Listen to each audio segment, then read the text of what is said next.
सर्वांना रामकृष्ण हरी. मित्रांनो, कलियुगाचा सगळ्यात मोठा महिमा म्हणजे इथं पुण्य फुकट मिळतंय आणि पाप विकत मिळतंय. याविषयी माऊली ज्ञानोबराय त्यांच्या ज्ञानेश्वरीमध्ये असे सांगतात की विषाचे आगरही वाहती ते विकोनी सुखे मोले जिती येर निमाले जे घेती वेचोनी मोल. वेचोनी मोल म्हणजे पैसा देऊन जे विष विकत घेतात आणि ते विकणारे सुखी आहेत.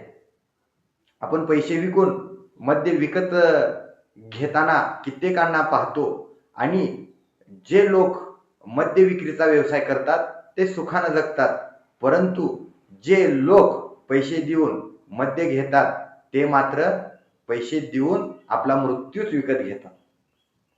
आणि तुम्ही पाहू शकता की मद्य विकत घेणं असेल किंवा एखाद्या तमाशाला जाताना त्या ठिकाणी तुम्हाला तिकीट देऊनच मध्ये सोडतात आणि मग त्या ठिकाणी आत्ताच काल परवाचं प्रकरण जे महाराष्ट्रामध्ये गाजलं की एका नाचणाऱ्या स्त्रीच्या पायामध्ये एका सरपंचानं त्या ठिकाणी गोळी झाडून घेऊन स्वतःवर आत्महत्या केली.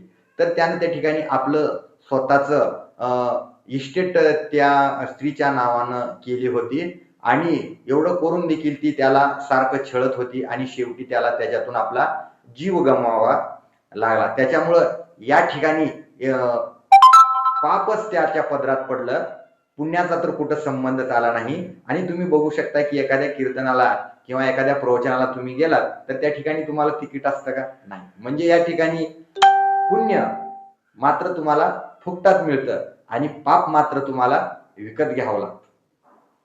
त्याच्यामुळे आपण कशाची निवड करायची हे प्रत्येकानं स्वतः विचार करून ठरवायला पाहिजे. सर्वांना रामकृष्ण हरी.